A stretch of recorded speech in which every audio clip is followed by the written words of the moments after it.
Hello guys, welcome back to our YouTube channel. Myself Kanupriya. और आज हम discuss करने वाले हैं कुछ बहुत ही important objective of forest management. So अगर हमारे चैनल एग्रीकल्चर एंड जीके में अगर आप नए हैं तो प्लीज़ हमारे चैनल को सब्सक्राइब करें, वीडियोस को लाइक करें और कमेंट करके अपना फीडबैक दें, ताकि हमें पता चले कि हमारी वीडियो जो है आप लोगों के लिए हेल्पफुल हो रही है या नहीं, हमारी जो एफर्ट है आप लोगों के लिए सही है या नहीं, और हमारी वीडियोज़ को शेयर करें। आगे बढ़ने से पहले ऐसे स्टूडेंट जो आईसीआर, जेआरएफ, एसआरएफ या नेट की प्रिपरेशन कर रहे हैं उनके लिए एक बहुत ही अच्छी न्यूज़ है। हमारे चैनल ने आप लोगों के लिए एक पेड कोर्स लॉन्च किया है, जिसमें आपके प्रिपरेशन में आपको बहुत हेल्पफुल होने वाला है। हमारे कोर्स की प्राइस है 1500 रुपये, जिसमें हम आपको आपकी सिलेबस की कंप्लीट कवरेज देंगे, साथ ही साथ नोट्स, लेक्चर वीडियोस और मॉक टेस्ट भी आपको प्रोवाइड कराई जाएगी। साथ ही साथ अगर आप किसी अदर फॉरेस्ट्री एंट्रेंस एग्ज़ाम की तैयारी कर रहे हैं तो वहाँ पे भी आपको ये हेल्पफुल होगी। तो आप बिना टाइम वेस्ट किए जल्दी से जाके इस कोर्स को ख़रीदें। इस कोर्स को ख़रीदने के लिए आप यहाँ मेंशन आप व्हाट्सअप नंबर पे मैसेज करें, और जितनी भी डिटेल्स है सारी यहाँ पे है, आप देख सकते हैं। सो वीडियो को शुरू करते हैं। सो मैं जितनी भी वीडियोस आप लोगों के लिए बना रही हूँ सारे सिलेबस के अंदर से बना रही हूँ। सो आप मेरी वीडियो को ज़रूर फॉलो करें और कमेंट करके अपना फीडबैक ज़रूर दें। पहला क्वेश्चन क्या है? The practical application of scientific, technical and economical principle of forest is called. Practical application of scientific, technical and economical principle of forestry क्या कहलाता है? Forest management. यहाँ आपको एक बात ध्यान रखनी कि सिल्वीकल्चर की जितनी भी ब्रांचेस होती हैं, चाहे वो forest management, forest mensuration, forest economic या फॉरेस्ट प्रोटेक्शन एक्सेट्रा, जितनी भी ब्रांचेस है सारे की डेफिनेशंस आपको याद रखनी है, क्योंकि डेफिनेशन से भी क्वेश्चन आते हैं एग्जाम्स में। सो आपको सारे के डेफिनेशंस याद रखनी है। Next is the basis for establishing management plan for a forest is. So हम फॉरेस्ट मैनेजमेंट कर रहे हैं, तो उसका बेसिस क्या होना चाहिए? ऑब्जेक्टिव। हमें ऑब्जेक्टिव पता रहना चाहिए कि हम फॉरेस्ट मैनेजमेंट कर रहे हैं पर क्यों कर रहे हैं, हमें लक्ष्य पता रहना चाहिए, ताकि हम फॉरेस्ट को प्रोटेक्ट कर पाएँ, अच्छे से उसे मेंटेन कर पाएँ, ताकि फॉरेस्ट हेल्दी रहे। हम किस तरह के फॉरेस्ट सिल्वीकल्चरल ऑपरेशन फॉरेस्ट में करें कि वो अच्छे हेल्दी रहे फॉरेस्ट, या हम फॉरेस्ट प्रोड्यूस ले रहे हैं विदाउट हार्मिंग द फॉरेस्ट। ये सारी जितनी भी चीज़ें हैं ये हमें फॉरेस्ट मैनेजमेंट में पता रहना चाहिए, ऑब्जेक्टिव्स पता रहना चाहिए। Next is dash is the head of the forest administration. So forest administration in India का हेड कौन है? So answer is IGF, that is inspector general of forest.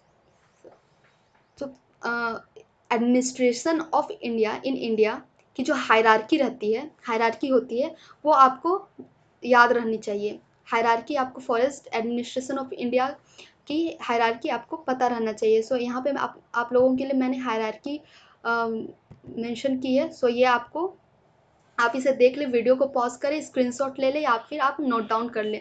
ये जो हायरार्की मैंने मेंशन की वो स्टेट फॉरेस्ट की है। सो और मैंने पोजीशन के हिसाब से यहाँ पे नंबरिंग भी की है। सो फर्स्ट, सबसे स्टेट फॉरेस्ट में सबसे हेड कौन है? PCCF, जिसे principal chief conservator of forest भी कहते हैं, और साथ ही साथ इसे head of forest force of state level भी कहते हैं। Second is APPCF, that is additional principal chief of conservator of forest. Next is CCF, next is CCF, that is chief conservator of forest. Next is CCF, that is conservator of forest. Next is DCF or DFO, that is deputy conservator of forest or divisional forest officer. Next is ACF, that is assistant conservator of forest. Next is RFO, that is range forest officer. Deputy range, seven is range forest officer. Next is deputy range forest officer, इसे forester भी कहा जाता है, deputy range forest officer को। Next is forest guard, and सबसे last forest watcher. सो ये state forest की hierarchy है, आपको ये याद रखनी है। सो यहाँ पे question is who is the head of forest administration in India? So head कौन है? IGF, that is inspector general of forest. यहाँ आप लोगों के लिए क्वेश्चन है कि who is the first IGF of India. आपको first IGF of India comment करके बताना है कि who is the first IGF of India.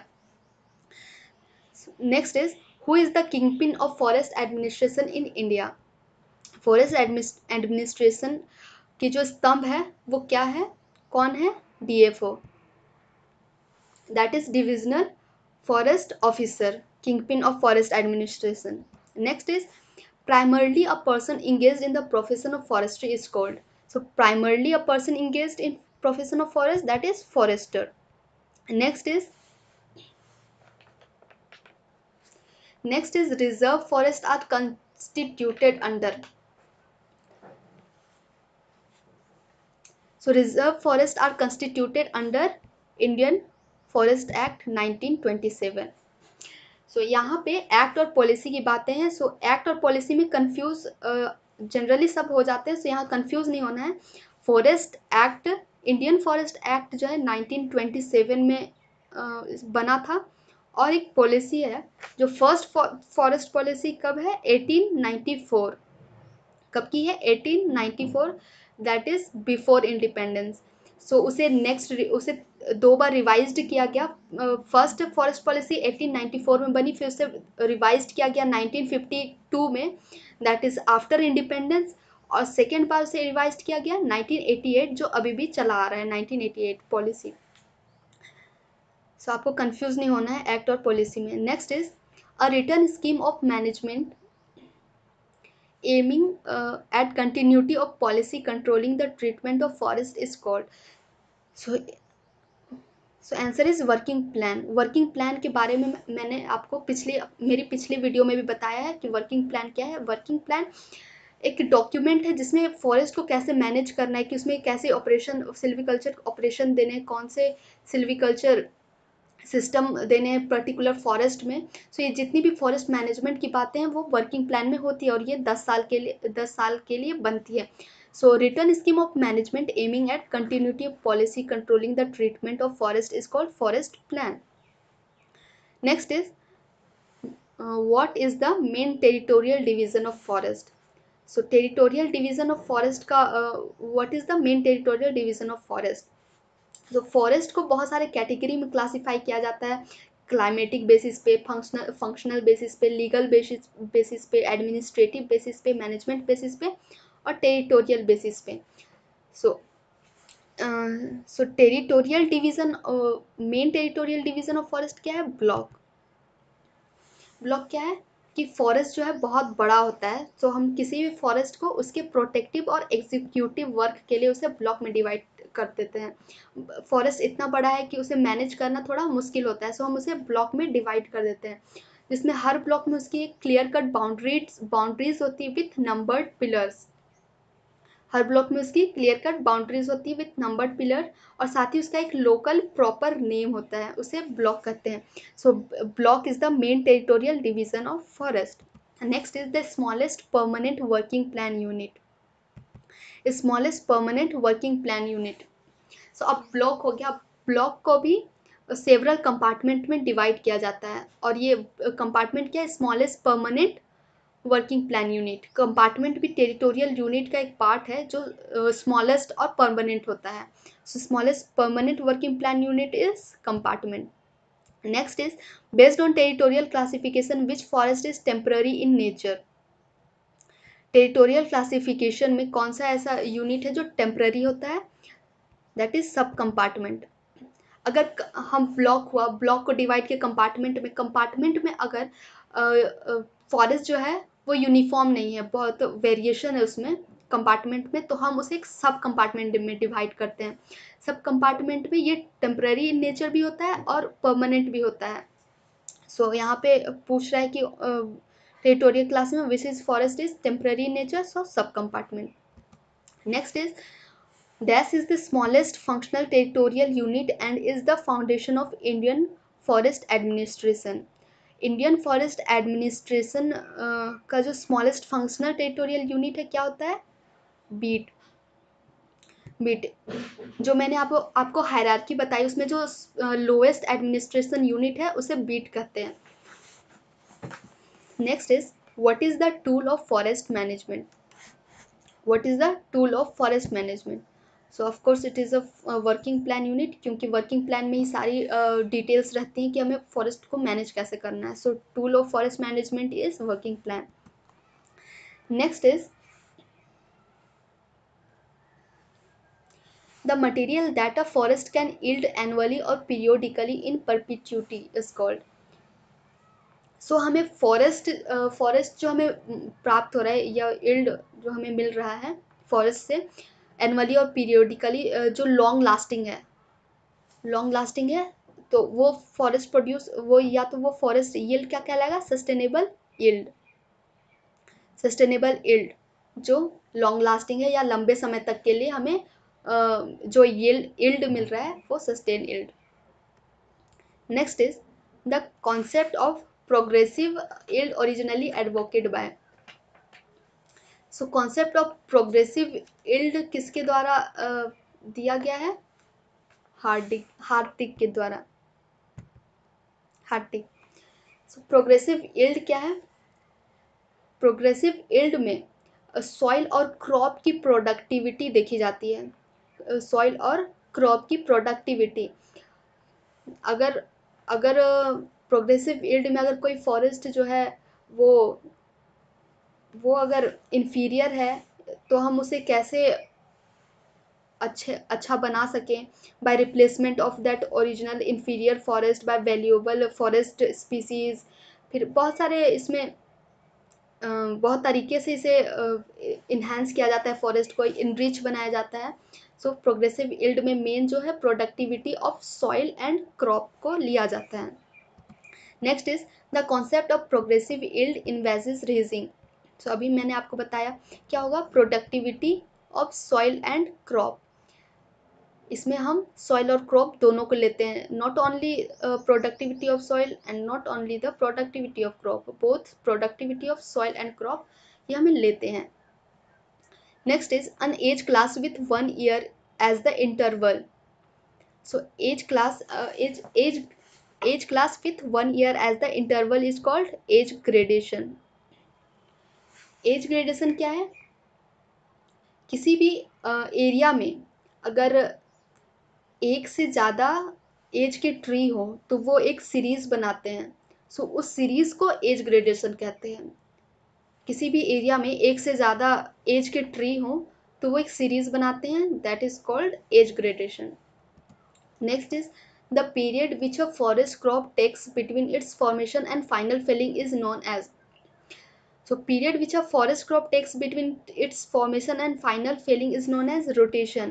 Rotation क्या है कि हम किसी ट्रीज या कोई भी स्पीसीज को इस्टेब्लिश किए, वो फॉर्म किया, फिर उसके फाइनल फेलिंग, फॉर्मेशन से लेके फाइनल फेलिंग के बीच की जो इंटरवल है या पीरियड है उसे रोटेशन कहते हैं. एग्रीकल्चर क्रॉप्स में क्या है कि हम क्रॉप लगाएं, वो हुआ, हम हार्वेस्ट कर लिए साथ ही साथ, लेकिन फॉरेस्ट क्रॉप में ऐसा नहीं होता है, सबकी राइपनिंग अलग अलग होती है.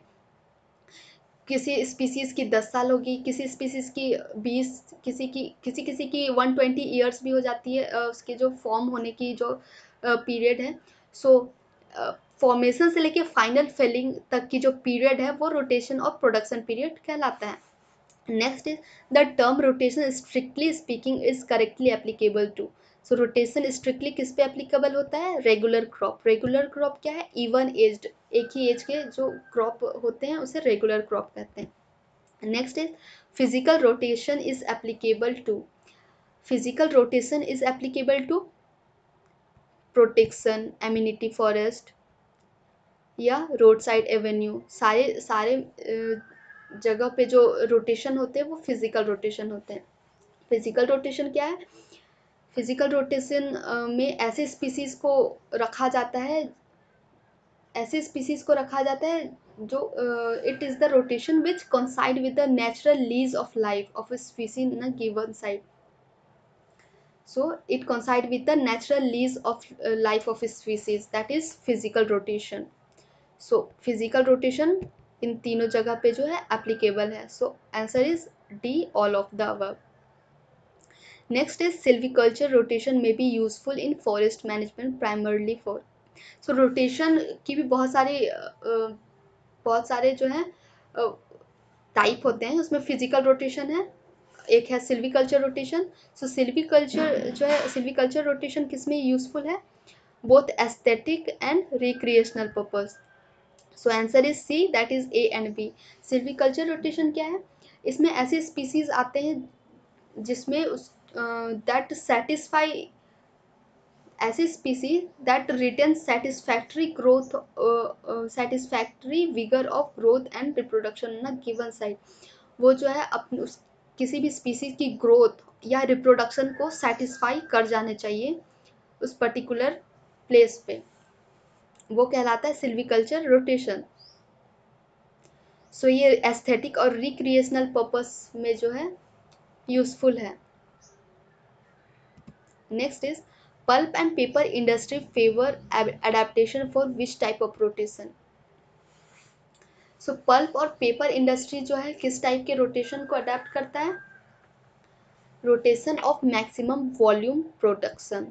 सो नाम से पता चल रहा है कि हमें क्या होगा, मैक्सिमम वॉल्यूम इसमें हमें मिलेगा, मैक्सिमम वॉल्यूम। एनुअली जो है मैक्सिमम कितनी क्वांटिटी हमें मिल रहा है, ये rotation of maximum volume production में आता है। सो इसमें पल्प एंड पेपर इंडस्ट्री हो गया, फायरवुड इंडस्ट्री, ये सब जितनी भी इंडस्ट्रीज हैं ये इस रोटेशन को फेवर करती है। क्यों करती है? क्योंकि इस rotation of maximum volume production का मेन एम है क्वांटिटी। ये क्वांटिटी से मैटर करता है, इसे साइज या फिर स्पेशलाइजेशन से उतना कोई मतलब नहीं है, इसे क्वांटिटी चाहिए, एनुअली इसे मैक्सिमम क्वांटिटी चाहिए। So answer is D. Next is which type of rotation yield largest volume per unit area? So अभी मैंने आपको बताया कि which type of rotation yields largest volume per unit area, that is rotation of maximum volume production. Next is common practice in forestry is adopt a combination of. So forestry में कौन से rotation के combination को adopt किया जाता है? That is maximum volume production and financial rotation. Maximum volume production तो आप समझ गए कि हमें मैक्सिमम क्वांटिटी चाहिए एनुअली। फाइनेंशियल रोटेशन क्या होता है कि हम कितना हम अपना इन्वेस्ट कर रहे हैं और हमें रिटर्न हमें कितना मिल रहा है, highest net return. Financial rotation में हाईएस्ट नेट रिटर्न जो है वो मैटर करता है। सो ये दोनों के कॉम्बिनेशन को फॉरेस्ट्री में यूज किया जाता है, प्रैक्टिस किया जाता है। Next is the rotation is most profitable. ऐसा रोटेशन जो बहुत मोस्ट प्रॉफिटेबल है, that is financial, that is financial rotation. अभी मैंने आपको बताया फाइनेंशियल रोटेशन क्या है कि हम कितना इन्वेस्ट कर रहे हैं और हमें हाईएस्ट नेट रिटर्न कितना मिल रहा है, वो होता है financial rotation. So answer is financial rotation. Next is normal forest under a given set of condition does not depend on this factor. Normal forest किस फैक्टर पे डिपेंड नहीं करता? That is a normal distribution of tree species. Normal forest क्या है? Normal forest जो है एक ideal forest होता है जिसे एक्चुअल फॉरेस्ट को कंपेयर किया जाता है नॉर्मल फॉरेस्ट से। नॉर्मल फॉरेस्ट में तीन चीज़ें आपको याद रखनी है, इंक्रीमेंट। नॉर्मल फॉरेस्ट में तीन चीज़ें होती है, ideal increment, ideal distribution of age class and ideal growing stock. ये तीन चीज़ें होती हैं नॉर्मल फॉरेस्ट में, तो आपको ये याद रखनी है। सो यहाँ पे आंसर हो जाएगा C, a normal distribution of tree species. Normal distribution of tree species पे नॉर्मल फॉरेस्ट जो है डिपेंड नहीं करता है। नॉर्मल फॉरेस्ट में normal increment, normal distribution of age class and growing stock जो है वो डिपेंड करता है उस पर। Next is who should draw up the working plan. Working plan किसके द्वारा ड्रॉ किया जाता है? Working plan officer. Next is length of rotation is affected by. So length of rotation किसके द्वारा कौन अफेक्ट करता है? Rate of growth, silviculture, character of species and economic and social condition. ये तीनों चीज़ें जो हैं लेंथ ऑफ रोटेशन को अफेक्ट करती है। So answer is D. Next is which rotation controlling the output of material forest product in form of quality.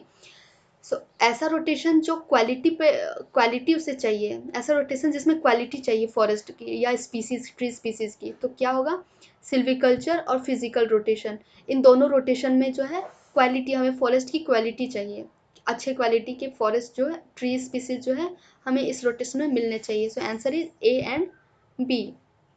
Next is the concept of normal forest was introduced by.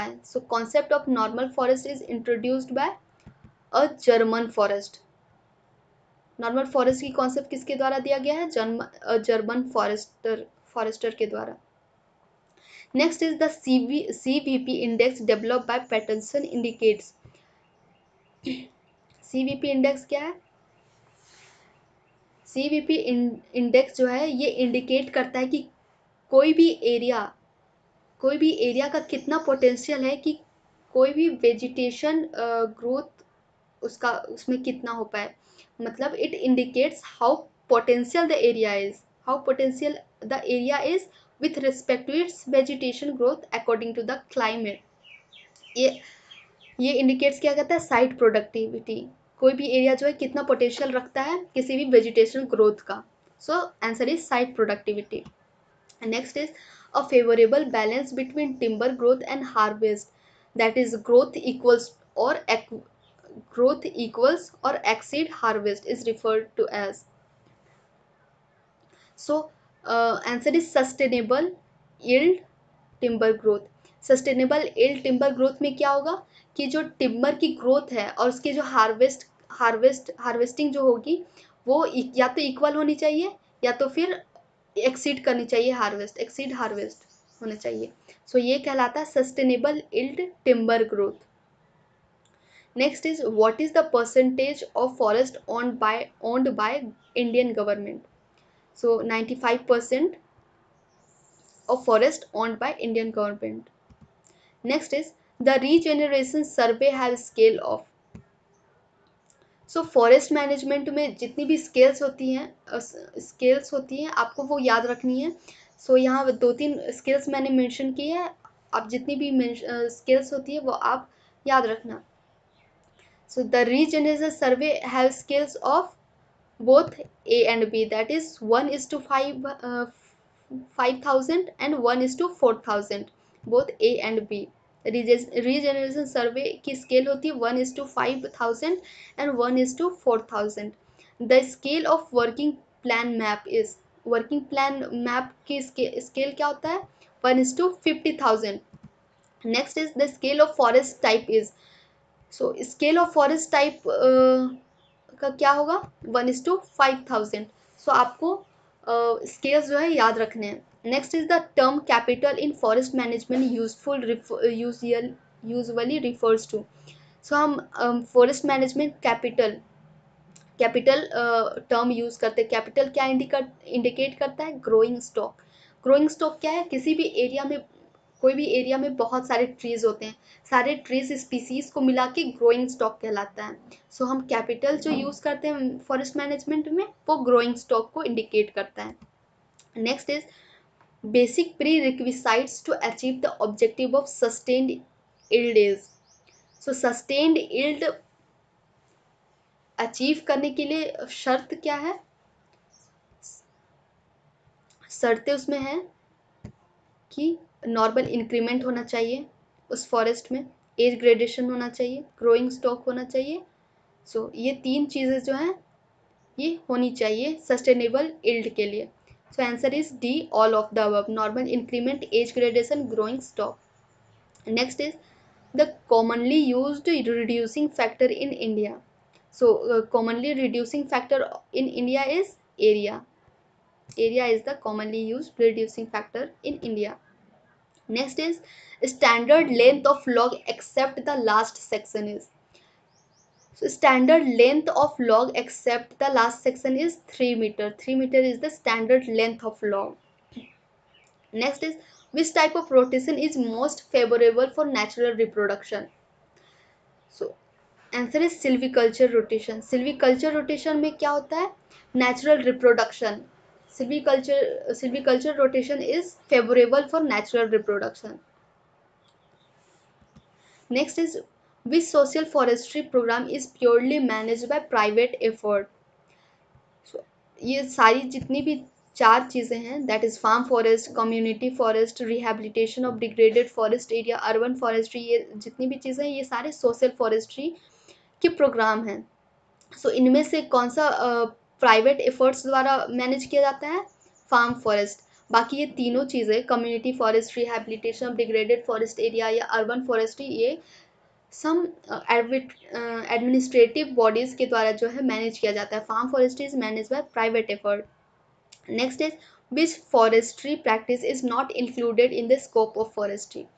So forest protection forestry is not included in the scope of social forestry.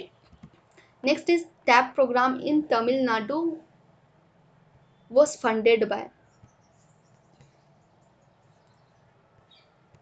So TAP program was funded by Sweden. TAP program क्या है? TAP program, TAP is Tamil Nadu Afforestation Project. TAP program is Tamil Nadu Afforestation Project. इसका aim क्या है? To regenerate forest in state. Tamil Nadu की state में forest का regeneration करना bye afforestation. Afforestation से जो है फॉरेस्ट को रीजेनरेट करना and to reduce poverty through improvement of their standard of life. Poverty वहाँ की रिड्यूस करना उनकी स्टैंडर्ड लिविंग को इम्प्रूव करके। सो tap programme in Tamil Nadu was funded by Sweden. Next is the crop composition. The crop composition 50 to 75% of teak may be classified as. कोई भी forest में अगर 50 to 70% टीक प्लांट है तो वो ऐसा फॉरेस्ट क्या कहलाएगा? Mainly teak. Mainly teak. मैंने इसके बारे में अपनी पिछली वीडियोस में भी बताया कि प्योर फॉरेस्ट के बारे में मैंने बताया कि प्योर फॉरेस्ट क्या होता है कि किसी भी एरिया में अगर 80% अगर सेम क्रॉप है, एक सिंगल क्रॉप 80% है, तो वो क्या कहलाएगा? Pure forest. और मिक्स्ड फॉरेस्ट क्या कहलाता है? दैट इज मिक्स्ड, मतलब सभी प्रकार के जो स्पीसीज होंगे वहाँ मौजूद होंगे। सो यहाँ 50 to 70% बोल रहा है तो वो क्या होगा? Mainly teak. अगर 80% होता तो वो प्योर टिक कहलाता। So next is the time that elapsed between the successive main felling of the same area. So successive main felling, हम फेल किए ट्री को, फिर उसके बाद की जो फेलिंग आएगी सक्सेसिव मेन फेलिंग, वो क्या कहलाता है? Fehling cycle. हम फेल किए एक ट्री को, फिर उसके बाद जो हम ट्री को फेल कर रहे हैं वो उस तो the time that elapsed between the successive main felling of the same area, वो कहलाएगा felling cycle. Next is legally the forest in the country was classified as. So legally the forest जो है किस पे क्लासीफाई किया जाता है? Reserve forest and protected forest. Reserve forest and protected forest. Reserve forest क्या है? ये जो है गवर्नमेंट की प्रॉपर्टी होती है और यहाँ कंप्लीट प्रोटेक्शन होता है. यहाँ पे विलेजर्स की जो एंट्री होती है वो रिस्ट्रिक्टेड रहती है रिजर्व फॉरेस्ट में. और प्रोटेक्टेड फॉरेस्ट क्या है? प्रोटेक्टेड फॉरेस्ट में जो है कुछ प्रोटेक्शन जो है उसमें लिमिटेड प्रोटेक्शन जो है प्रोटेक्टेड फॉरेस्ट में होती है. यहाँ पे विलेजर्स जो है वहाँ पे बस सकते हैं, रह सकते हैं. वहाँ की जो फॉडर फ्यूल वगैरह है वो सब वो यूज़ कर सकते हैं प्रोटेक्टेड फॉरेस्ट में. सो यहाँ पे आंसर हो जाएगा reserve forest and protected forest. Next is the productivity of Indian forest is. So productivity of Indian forest is 0.7 metre cube per hectare. Next is the 14th World Forestry Congress was held in. 14th World Forestry Congress was held in Durban, that is in South Africa. 14th World Forestry Congress क्या है? Forestry sector में इसे एक बहुत ही important और क्या बोलेंगे, बहुत इम्पोर्टेंट और मेन जो है इसे गैदरिंग माना जाता है. इसकी शुरुआत जो है 1926 में हुई थी under food and agriculture organisation of United Nation, और ये हर 6 साल के अंतराल में होती है। फर्स्ट वर्ल्ड फॉरेस्ट्री कांग्रेस जो हुई थी वो रोम में हुई थी 1926 में, और ये 14th है, दैट इज रिसेंट वन, ये 2015 में हुआ था 14th वर्ल्ड फॉरेस्ट कांग्रेस, और ये अभी 2021 में होने वाला था, पर ड्यू टू कोविड-19 ये पोस्टपोन्ड हो गया है। ये मई में होने वाला था 2021 सियोल में, साउथ कोरिया में, पर ये अभी पोस्टपोन्ड हो गया है due to COVID. Next is Indian Institute of forest management is located at, Indian Institute of Forest Management is located at Bhopal. Next is, who is the first person in India to be named a conservator of forest? So first person in India named as conservator of forest, that is Watson. So ये था last question. अगर आपको guys अगर आपको मेरी video अच्छी लगी हो या आपके लिए हेल्पफुल रही हो तो प्लीज़ मेरी वीडियो को लाइक करना, कमेंट करके अपना फीडबैक ज़रूर देना कि आपको वीडियो कैसी लगी, और मैंने जो आपको क्वेश्चंस पूछे हैं उसके भी आंसर आप कमेंट करके ज़रूर बताना। वीडियो को शेयर करना और हमारे चैनल को सब्सक्राइब करना। आज के लिए इतना ही, मिलते हैं नेक्स्ट वीडियो में, तब तक के लिए गुड बाय, थैंक यू।